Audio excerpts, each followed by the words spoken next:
Hello friends, welcome to BSc nursing education channel. तो हम बात कर रहे थे मेंटल हेल्थ नर्सिंग में यूनिट नंबर सेकंड, जिसमें आज का जो हमारा टॉपिक है वो रहेगा conceptual models and the role of nurse के बारे में। हमारा ये लास्ट टॉपिक रहेगा conceptual model and the role of nurse, जिसमें हम पढ़ेंगे एग्जिस्टेंशियल मॉडल के बारे में, then psycho analytical model, behavioural model, interpersonal model and then last जो हमारा टॉपिक है प्रिवेंटिव साइकाट्री एंड रिहेबिलिटेशन के बारे में बात करेंगे। A conceptual framework or model in mental health nursing provide basis of understanding various concepts such as causes of mental disorder, its treatment and role of nurse in psychiatry etc. ठीक है, तो जो भी conceptual models हैं, ठीक है, जो frameworks हैं, मॉडल है मेंटल हेल्थ नर्सिंग में, ये क्या है, एक अंडरस्टैंडिंग प्रोवाइड करते हैं। ठीक है, अलग अलग कॉन्सेप्ट से हमें समझ में आता है जो मेंटल डिसऑर्डर्स हैं उनके क्या क्या कारण हैं। ठीक है, ये सब हमें पता चलता है और कैसे हम इसको ट्रीटमेंट कर सकते हैं ये भी पता चलता है। और जो नर्स का रोल है साइकाट्री में क्या है, ये सारी चीज़ें क्या है जो ये कॉन्सेप्चुअल मॉडल हैं इनसे हमें पता चलता है। तो पहला हमारा मॉडल है existential model. The existential model focus on the person's experience in the here and now with must less attention to the person's past than in other theoretical model. तो जो एग्जिस्टेंशियल मॉडल है ये किस पे focus करता है, ये focus करता है कि जो पर्सन है वो प्रेजेंट टाइम में कैसा एक्सपीरियंस कर पा रहा है। ठीक है, यहाँ पे क्या है, जो प्रेजेंट टाइम की बात हो रही है उसको क्या है ज़्यादा फोकस दिया जा रहा है, लेकिन जो भी पास्ट की चीज़ें हैं उन पे इतना ध्यान नहीं दिया जा रहा है। तो ये कहता है हमारा existential model. The existential model places it's focus on how each individual is unique and can make their own decision through free will. ठीक है, और जो एग्जिस्टेंशियल मॉडल है ये भी फोकस, मतलब इस पे ये फोकस कर रहा है कि कैसे कोई भी इंडिविजुअल क्या है, यूनिक है। मतलब हर एक इंसान की एक अपनी पर्टिकुलर आइडेंटिटी होती है और वो अपने आप में एक यूनिक पर्सन होता है, और किस तरीके से वो अपना डिसीज़न खुद ले सकता है इंडिपेंडेंटली। अब रोल ऑफ नर्स देखेंगे कि एग्जिस्टेंशियल मॉडल जो है उसमें नर्स का रोल क्या रहता है। तो जो थेरेपिस्ट होते हैं वो क्या करते हैं, the therapist act as a guide to the patient. जो थेरेपिस्ट हैं वो एक गाइड की तरह काम करते हैं और वो पेशेंट को क्या है, गाइड करते हैं and point out area where the patient should consider changing with caring and warm. Therapist use existential therapy. ठीक है, और जो थेरेपिस्ट होता है वो कुछ ऐसे मतलब पॉइंट्स को आइडेंटिफाई करता है जहाँ पे क्या है उस पेशेंट को क्या है चेंज होने की ज़रूरत रहती है, और क्या है उसको मॉडिफाई करके चेंज करके क्या है उसको एक केयर देते हैं, मतलब एक केयरिंग नेचर देते हैं उस पेशेंट को। ये क्या है, थेरेपिस्ट जो है, नर्स जो है वो क्या है रोल प्ले करती हैं, और जो भी एग्जिस्टेंशियल थेरेपी होती हैं वो सारी क्या है यूज़ करते हैं जो भी थेरेपिस्ट होते हैं। यहाँ पे क्या है हमारा रोल ऑफ नर्स ही पूछा गया है, बट यहाँ पे मैं आपको रोल ऑफ पेशेंट भी बता देती हूँ। Assume and accept responsibility for behaviour independently.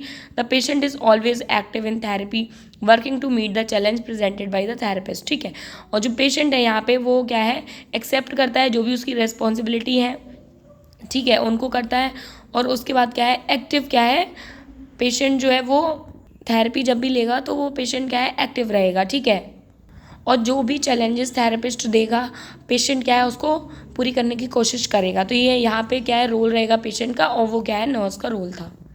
अब हम बात करेंगे साइको एनालिटिकल मॉडल के बारे में। Model developed by Sigmund Freud, where this model focus on the nature, deviant behaviour and proposed a new perspective in human development. Psycho analytical model जो हमारा है ये किसके द्वारा डेवलप हुआ है, सिगमंड फ्रॉइड के द्वारा। जहाँ पे क्या है मॉडल का किस पे फोकस था, जो भी नेचर है जो डेविएट कर देता है बिहेवियर को, and propose a new perspective on human development. ठीक है, और मतलब ये इन्होंने एक नया पर्सपेक्टिव रखा जिससे क्या है ह्यूमन का डेवलपमेंट हो सके।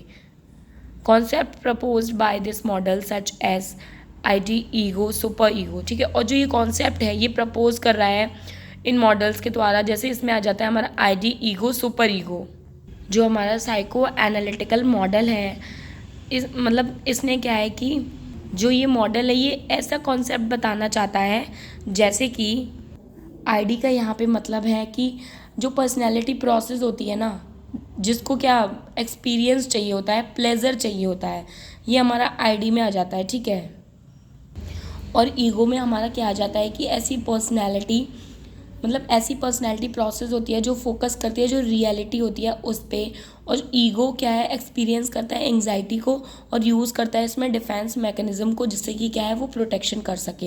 देन सुपर ईगो का क्या मतलब है, ऐसी पर्सनैलिटी प्रोसेस होती है जो कंसर्न करती है राइट और रॉन्ग जो भी कंसिक्वेंसेस निकल के आते हैं उनसे। और इसमें क्या है कि प्रोवाइड करती है ईगो को कि वो जो अपना इनर कंट्रोल से क्या है हेल्प कर सके उसको कोप अप करने में, ठीक है। ये होता है हमारा super ego. And ego defence mechanism are still widely used. Model divided the mind into 3 layers और regions, conscious, preconscious and unconscious. और इस मॉडल के थ्रू जो हमारे माइंड है उसको 3 लेयर में डिवाइड किया गया है, या हम कह सकते हैं रीजन में, like conscious, pre conscious and unconscious. Psycho analytic में रोल क्या होता है नर्स का, the psychologist is a shadow person. इसमें क्या है, जो साइकोलॉजिस्ट होते हैं वो एक छाया की तरह होते हैं पेशेंट के। Then the analyst usually is out of the patient side to ensure that non verbal response do not influence the patient, ठीक है। और जो एनालिस्ट होते हैं, या फिर हम कह सकते हैं जो साइको एनालिस्ट होते हैं, वो यूजुअली पेशेंट से क्या है बहुत दूर रहते हैं उसकी साइड से, जिससे क्या है जो भी नॉन वर्बल हमारा रिस्पॉन्स होता है उससे क्या है पेशेंट क्या है अफेक्ट ना हो सके। The therapist use free association, letting the patient say everything that comes to mind so that repressed material can be identified and interpreted for patient, ठीक है। और जो थेरेपिस्ट होते हैं वो क्या है फ्री एसोसिएशन को यूज़ करते हैं, जैसे कि क्या है पेशेंट के मन में जो भी आ रहा है वो उसको बोल देना है, जो भी उसके दिमाग में आ रहा है उसको क्या है बोल देना है, जिससे क्या है जो भी चीज़ें छिपी हुई हैं उसके अंदर वो क्या है बाहर निकल के आ सकें। Dream analysis help patient uncover the meaning and dream which also increase awareness about present behaviour. और जो भी ड्रीम वो देख रहा है, एनालाइज कर रहा है, ड्रीम एनालिसिस हेल्प पेशेंट, तो ड्रीम एनालिसिस उसको करने देते हैं, जिससे क्या है पेशेंट की हेल्प होती है और जो भी मीनिंग है ड्रीम का वो क्या है उसको समझ में आता है। जो साइकोलॉजिस्ट है उसको समझने की कोशिश करते हैं कि ये इनको क्या, मतलब ये उन ड्रीम्स के थ्रू क्या सोच रहा है, और जिससे क्या है जो भी उसका प्रेजेंट टाइम पे बिहेवियर है वो हम पता कर सकते हैं और उसको क्या है कंट्रोल अप कर सकते हैं। देन है हमारा behavioural model. Ivan Pavlov, John Watson and B.F. Skinner contribute to the behaviourist theory, ठीक है। इन लोगों ने क्या है बिहेवियरिस्ट थ्योरी दी है। If does not address unconscious mechanism और ए पर्सनैलिटी इटसेल्फ, ये क्या है जो भी अनकॉन्शियस चीज़ें हैं उसको एड्रेस नहीं करती है, या फिर मैकेनिज्म कह सकते हैं, या फिर पर्सनैलिटी को बोल सकते हैं। जो भी अनकॉन्शियस लोग हैं उनसे कोई इनका मतलब नहीं है। It only address observable behaviour model, या फिर हम कह सकते हैं जो हमारी बिहेवियर थ्योरी है ये सिर्फ और सिर्फ जो भी ऑब्जर्वेबल बिहेवियर है उसको एड्रेस करती है। मतलब जो भी चीज़ें हम ऑब्जर्व करके पेशेंट को ठीक करने की कोशिश करेंगे या फिर उसके बारे में देखेंगे वो हमारा बिहेवियर मॉडल में आ जाएगा। एजप्शंस ऑफ बिहेवियर थ्योरी आर, जो भी एजप्शंस किए गए हैं इस थ्योरी के लिए वो क्या है, all human behaviour is a response to a stimulus, ठीक है। जो भी ह्यूमन का बिहेवियर होता है वो किसकी वजह से आता है कि उसे कोई ना कोई स्टिमुलस मिलता है, मतलब कोई ना कोई चीज़ ऐसी होती है जिसकी वजह से एक पर्सन क्या है रिस्पॉन्स करता है और उससे क्या है उसका बिहेवियर देखने को मिलता है। Human being can be conditions और shaped to do anything, human being को इस तरीके से, ह्यूमन बीइंग जो होता है वो क्या है कंडीशन के अकॉर्डिंग कुछ भी कर सकता है और उसको इस तरीके से शेप किया गया है कि वो कोई भी काम कर सकता है। Both adapted and maladapted behaviour are learn and strengthened through reinforcement, ठीक है। तो क्या है जो मैल अडप्टिव, जो अच्छा बिहेवियर नहीं है और जो सही बिहेवियर है वो दोनों ही क्या है लर्न किए जाते हैं और स्ट्रेंथ अप किए जाते हैं किसके थ्रू, रीइंफोर्समेंट के थ्रू। मतलब कोई भी चीज़ उनको इस तरीके से हम कह सकते हैं अवार्ड में या उनको इस तरीके से प्रेरित किया जाता है जिससे क्या है उनका अडप्टिव और मैल अडप्टिव बिहेवियर देखने को मिलता है, ठीक है। लाइक उनको क्या है जो भी पेशेंट है उसको क्या है आपने एक स्टिमुलस दिया, फिर क्या है वो उस चीज़ पे रिस्पॉन्स करेगा एंड देन रिस्पॉन्स करेगा जब हम उसको क्या है रीइंफोर्समेंट देंगे, ठीक है। तो समझ में आया, ये पूरा एक साइकिल चल रहा है जिसमें हमने किसी भी पर्सन को क्या है मोटिवेट किया या फिर कोई भी उसको ऐसा स्टिमुलाई दिया, रिएक्शन दिया या कुछ भी मैंने उसको मोटिवेट किया तो उससे क्या है उसको एक स्टिमुलस मिलेगा जिसकी वजह से पर्सन क्या है रिस्पॉन्स करेगा। देन रोल ऑफ नर्स देख लेते हैं। The therapist help the patient to unlearn his symptoms and switch them with more satisfying behaviour. Therapist क्या है, उनकी हेल्प करते हैं पेशेंट्स की, जिससे क्या है उनके सिम्टम्स में क्या है रिलीफ आ सके और एक सेटिस्फाइंग बिहेवियर क्या है पेशेंट्स अपने अंदर लेके आ सकें। The therapist encourage learning by utilising the patient's anxiety. और थेरेपिस्ट क्या है पेशेंट्स को क्या है इनकरेज करते हैं, जिससे क्या है वो कुछ सीखें और अपनी जो उनकी एंग्जाइटी वगैरह दूर कर सके। ठीक है, तो इससे क्या है, देखो जब पेशेंट किसी चीज़ में लर्न करने में एंगेज रहते हैं ना, तो उनकी एंग्जाइटी वगैरह क्या है रिलीफ हो जाती है, रिड्यूस हो जाती है। ठीक है, then a therapist can offer reinforcement for desirable behaviour. और थेरेपिस्ट को जो भी डिज़ायर बिहेवियर चाहिए होता है, तो क्या है वो उसको रीइंफोर्समेंट मेथड को यूज़ करता है। रीइंफोर्समेंट आपको पता ही होगा, किसी भी पेशेंट को हम लोग एक कह सकते हैं अवार्ड टाइप का देते हैं, या उसको कुछ ऐसा गिफ्ट देते हैं जिससे क्या है उसको अच्छा लगे, है ना, वो आ जाता है हमारा रीइंफोर्समेंट में। या फिर उसको किसी चीज़ के बेनिफिट्स बताते हैं हम, ये सारी चीज़ें रीइंफोर्समेंट में के अंदर आ जाती हैं। अब हम बात करेंगे इंटरपर्सनल मॉडल के बारे में। According to Sullivan, the purpose of all behaviour is to get need meet through interpersonal interactions. ठीक है, तो सुलिवान के अकॉर्डिंग क्या है जो पर्पस है तभी बिहेवियर का, वो ये है कि कोई भी इंसान क्या है कि दूसरों से क्या है वो इंटरेक्ट हो, जिससे क्या है उनकी जो एंग्जाइटी है वो क्या है दूर हो सके। तो ये क्या है इंटरपर्सनल जो हमारा इंटरेक्शन होता है उसके थ्रू क्या है एंग्जाइटी वगैरह दूर होती है। किसी पर्सन को हम कोई भी बात बता सकते हैं, बात कर सकते हैं। Interpersonal theorist believe that behaviour evolve around interpersonal relationship. और इंटरपर्सनल थ्योरिस्ट ने ये बिलीव किया है कि जो भी बिहेवियर है वो इंटरपर्सनल रिलेशनशिप के आसपास क्या है इवॉल्व करता है। लाइक जैसे हमारा इंटरपर्सनल रिलेशनशिप रहेगा उसी तरीके से क्या है हम बिहेवियर शो करते हैं। Sullivan's theory state that the person basis behaviour on to drive. Sullivan theory जो है मतलब इन्होंने स्टेट किया जो पर्सन है उसकी दो ड्राइव्स होती हैं, the drive for satisfaction and the drive for security. ठीक है, एक तो पर्सन क्या है सेटिस्फाइड रहना चाहिए और सिक्योरिटी रहनी चाहिए। देन रोल ऑफ नर्स के बारे में बात करेंगे। Sullivan describe the therapist as a participant observer whose role is to engage the patient in interpersonal relationship and establish trust।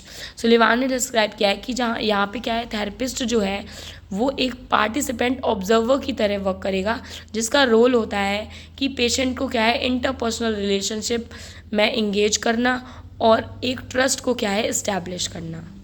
अब हम बात करेंगे प्रिवेंटिव साइकेट्री एंड रिहैबिलिटेशन के बारे में। प्रिवेंटिव साइकेट्री क्या होता है? It is a branch of preventive और पब्लिक हेल्थ मेडिसिन।